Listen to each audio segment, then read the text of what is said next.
Hai guys, balik lagi sama gue Rizky dari 1%. Dan hari ini gue bakal bahas mengenai Squid Game. Udah denger belum filmnya? Squid Game adalah drama Korea yang lagi populer banget di Netflix. Mereka lagi peringkat atas di Netflix berbagai belahan dunia soal sebuah series yang paling banyak ditonton. Premisnya menurut gue cukup simpel sih, tapi menarik gitu. Jadi ada 400 orang dewasa nih, dikumpulin di sebuah pulau terpencil, kemudian tiap hari disuruh main game anak-anak. Gamenya tuh mulai kayak tarik tambang, atau gobak sodor, atau kelereng. Tapi, kalau misalkan kalah, dia mati. Kalau misalkan menang, dia sampai menang nih sampai akhir nih, dia dapat duit banyak banget. Hampir setengah triliun rupiah. Kira-kira kalau tawarin game kayak gitu, lu mau ikut nggak? Lu main game, kalau lu bisa menang, dapat duit segitu banyaknya, kalau lu kalah, lu mati. Coba pikir baik-baik, dan di video kali ini gue bakal bahas mengenai kenapa sih orang-orang di film itu kok mau main game kayak gitu.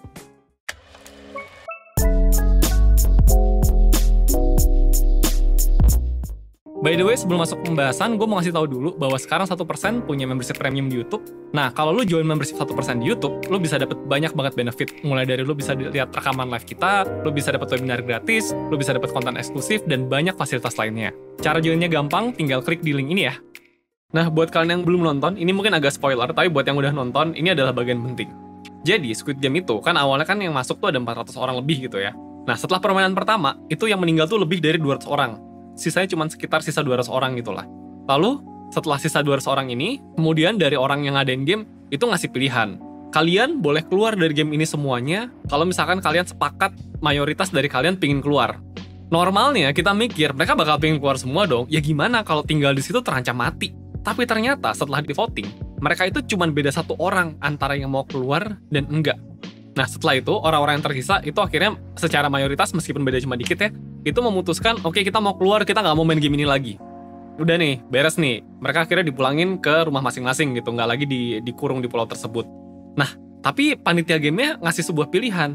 Ini kita kasih nomor telepon, kalau pingin main lagi dalam beberapa hari ke depan, telepon kita jemput lagi. Nah, ternyata di dalam hitungan beberapa hari aja, sebagian besar dari orang yang tadinya tuh decide mereka tuh pengen keluar dari gamenya, itu memutuskan buat masuk lagi ke dalam gamenya. Cuman sisa beberapa belas orang doang yang tidak mau kembali ke dalam gamenya. Nah, orang-orang yang balik ke game ini ya udah lanjut main kan, main segala macam, kalau kalah mati gitu kan, sampai lama-lama tinggal satu pemenang. Pertanyaannya adalah, kenapa sih? Kenapa mereka pingin main game segitu berbahayanya? Nah, jawabannya adalah karena mereka semua desperate. Lu pernah dengar nggak kata-kata desperate? Atau justru lu sering ngomong, anjir gue desperate nih? Apa sih desperate sebenarnya? Kenapa sih situasi desperate itu sampai bisa bikin orang melakukan hal-hal aneh kayak tadi ya, main game yang beresiko dia bisa mati? Oh, by the way, sebelum kita bahas lebih lanjut, yang namanya desperate sama depresi itu dua hal berbeda ya. Depresi tuh ya depresi gitu. Lo tuh lagi terus-menerus larut dalam kesedihan. Lo terjadi masalah dengan mood lo. Jadi apapun yang terjadi, lo selalu sedih gitu kan. Tiap hari sedih, tiap saat sedih. Sementara desperate itu beda. Desperate itu adalah kondisi di mana seseorang saking stresnya, saking tertekannya, dia tuh sampai melakukan hal-hal yang menurut kita kayaknya harusnya lo tidak ngambil tindakan kayak gitu deh. Kalau di Squid Game itu ya, kayak misalnya tadi ya, orang udah jelas-jelas mereka bisa keluar, tapi mereka mutusin, yaudah gue mau balik lagi, gue mau main game lagi meskipun gue berisiko mati. Atau kalau lu sering nonton film-film action atau nonton anime gitu ya, itu biasanya kalau jagoannya udah hampir mati gitu ya, hampir kalah sama penjahatnya, terus tiba-tiba, gue punya satu jurus terakhir yang mungkin bisa membahayakan diri gue, tapi gue lakukan sekarang. Udah coba gitu kan. Terus ya kalau di film action biasanya ujung-ujungnya menang jagoannya. Itu adalah desperate. Saat dimana orang segitu tertekannya, dia melakukan hal-hal yang seharusnya kalau dalam kondisi normal tidak dia lakukan. Nah, di Squid Game ceritanya semua pesertanya itu adalah orang-orang desperate. Jadi si panitia gamenya itu emang milihin orang-orang yang hidup itu desperate. Orang-orang yang terlibat hutang sampai miliaran bahkan puluhan miliar rupiah. Banyak banget gitu utangnya. Dan ini orang-orang miskin by the way, itu mereka udah lah miskin gitu ya, utangnya miliaran lagi kan. Desperate mereka. Jadi daripada hidup di luar gitu kan, terus nanti ditagih utangnya nggak bisa bayar juga, mereka coba buat main game deh. Nah, ketika orang-orang ini tertekan, kemudian ada sebuah peluang, meskipun peluangnya kecil banget ya, untuk mereka tuh bisa menyelesaikan masalah hidup mereka, dalam hal ini mereka dapat duit banyak, yaitu misalkan tadi tuh, ikut game yang hadiahnya hampir setengah triliun rupiah gitu. Itu ketika mereka lagi desperate, mereka akan ngambil tuh pilihan-pilihan yang sangat berisiko seperti itu. Jadi kunci daripada menjadi desperate adalah ketika lo membutuhkan atau menginginkan sesuatu sampai bener-bener butuh atau bener-bener pingin. Dalam hal ini, orang-orang di Squid Game adalah mereka tuh bener-bener butuh duit. Tapi mereka tuh cuma punya harapan kecil banget. Dalam hal ini harapan mereka adalah menang Squid Game gitu. Dan ketika itu terjadi, ketika lu bener-bener butuh dan atau pingin sesuatu dan ada harapan kecil, di situ lu akan melakukan tindakan-tindakan aneh, tindakan-tindakan yang sangat-sangat beresiko. Itu adalah kondisi desperate. Kalau dipikir-pikir, kenapa sih orang tuh sampai jadi desperate gitu? Apakah itu karena mereka tuh punya banyak kekurangan? Contohnya tadi tuh kan, mereka miskin banget gitu. Hartanya bukan nol lagi, minus miliaran rupiah gitu kan. Jawabannya enggak. Desperate itu bukan masalah kekurangan apapun ya, nggak soal duit. Orang miskin banyak kok. Tapi nggak semua orang miskin kan melakukan tindakan-tindakan yang beresiko tinggi, kayak misalnya berjudi gitu. Atau melakukan tindakan kriminal buat cari duit, nggak semuanya kan. Yang melakukan itu cuma yang desperate aja. Jadi apa yang ngebedain orang-orang yang berkekurangan tapi tidak sampai desperate dan melakukan tindakan-tindakan beresiko sama mereka yang sampai desperate? Jadi sebetulnya perasaan desperate itu datangnya tuh bukan dari kekurangan, tapi dari dua hal. Pertama, dari hal yang biasa disebut dengan relative deprivation. Relative deprivation itu kalau gue bahasa yang gampangin adalah ngiri. Jadi ketika kita melihat orang lain, kok dia bisa punya ya? Kayaknya harusnya gue juga bisa punya deh. Perasaan iri ini bikin kita jadi menginginkan sesuatu secara berlebihan. Kayak misalkan, gue yakin orang-orang di Squid Game gitu ya, awalnya cuma miskin aja gitu. Bukan miskin dengan hutang sangat besar. Tapi mungkin mereka ngeliat orang, kok dia bisa begitu ya? Yang diinginkan bisa jadi positif. Contohnya apa? Contohnya adalah, dia mungkin lagi sakit, terus lihat orang tetangganya sehat gitu kan. Oh, dia butuh duit buat sehat. Keinginannya baik-baik aja kan, pingin punya duit buat sehat. Tapi karena segitu pinginnya, dan habis itu dia ngerasa kayak, oh gue nggak bisa nih dengan cara sekarang. Terus ada harapan kecil gitu untuk bisa melakukan itu. Contohnya misalkan ya mulai dari tadi ya, mulai jalan coba berjudi gitu. Atau pakai pinjaman online. Oh ini bisa kok, ntar bulan depan gue pasti punya duit buat bisa balikin gitu, segala macam. Ya udah, mulai mengambil resiko pertama. Dari yang tadinya cuma berkekurangan, sekarang berkekurangan dengan makin kurang lagi gitu kan. Dan cuma mengandalkan harapan-harapan tertentu yang kemungkinan besar tuh nggak terjadi. Akhirnya ini masuk ke dalam cycle kan. Mulai dari ngutang kecil, kemudian jadi ngutang lebih banyak lagi. Makin lama makin desperate. Kenapa? Karena makin lama kebutuhannya makin banyak. Tadinya cuma pingin sesuatu, sekarang jadi butuh banget.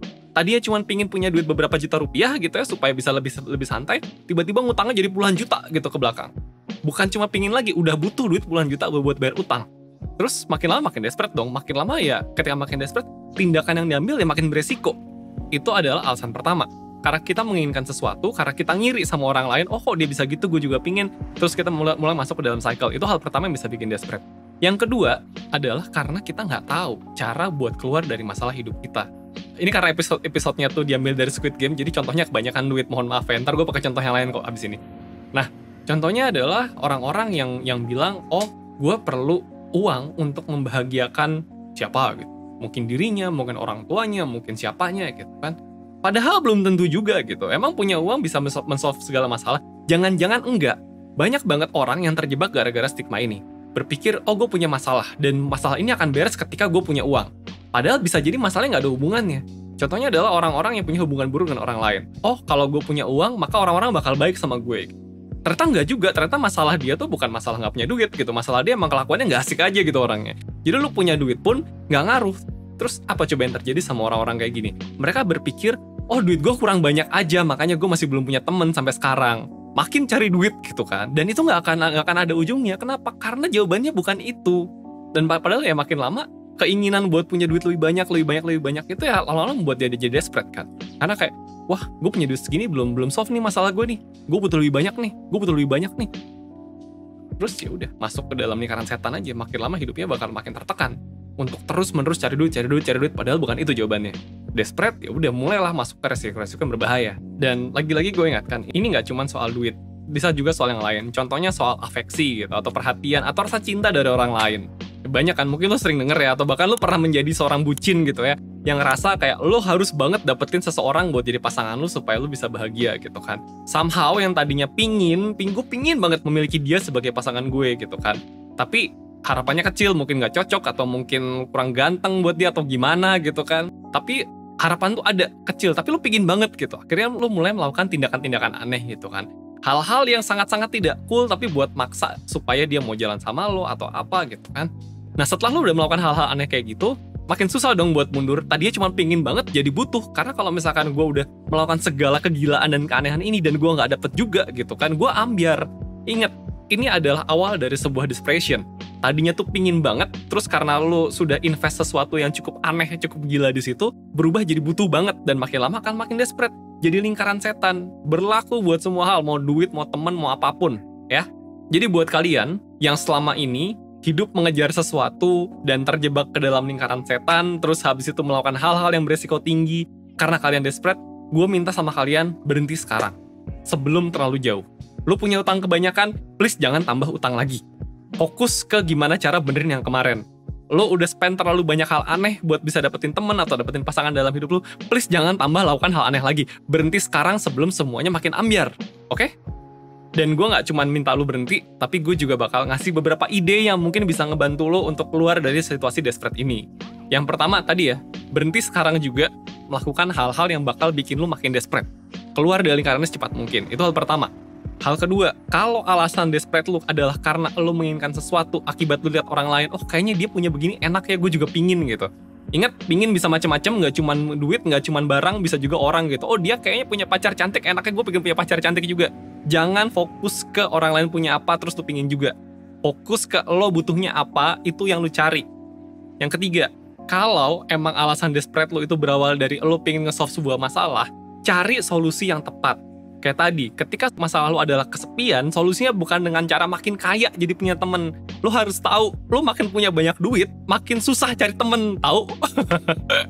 Jadi fokus ke masalahnya, kemudian carilah solusi yang relevan. Jangan masalahnya apa, lu ngejar yang mana. Itu akan bikin lu makin lama makin terjebak dalam sebuah desperation. Kenapa? Karena lu terus berusaha invest banyak ternyata tapi tidak nge-solve masalahnya. Dan yang keempat, jujur sama diri sendiri soal seberapa besar sebetulnya harapan yang lu punya untuk mendapatkan apa yang lu kejar-kejar itu. Kalau emang harapannya kecil, coba dipikir-pikir lagi deh. Mungkin nggak sebetulnya ada hal lain yang bisa lo lakukan dengan resource yang lo punya ya, mau duit, mau waktu, daripada lo ngejar sesuatu yang harapannya tuh kecil gitu. Mungkin ada hal lain yang bisa bikin lo seneng juga atau bisa nge-solve juga masalah lo yang chance-nya nggak sekecil itu. Ingat, ada banyak cara buat menyelesaikan masalah. Bisa jadi yang lo pikir sekarang itu bukan jalan paling bener buat lo. Kalau lo bingung, tapi caranya apa lagi kak? Aku cuma tahu ini doang kak. Mungkin lo butuh ngobrol, cari temen yang bisa objektif bantuin lo. Kalau lo nggak punya temen yang bisa objektif bantuin lo, atau lebih parah lagi, atau kalau lo nggak punya temen gitu ya, kontak 1%. Kita punya layanan mentoring yang bisa banget ngebantuin lo buat keluar dari masalah lo. Mentor kita udah terlatih buat bantuin kalian berdiskusi, mengeluarkan masalah, dan memecahkan masalah kalian bareng-bareng. Kita udah bantuin puluhan ribu orang keluar dari masalah mereka masing-masing. Gue yakin kita bisa bantuin lo. Ya udah, sekian dulu dari gue Rizky dari 1%. Bye.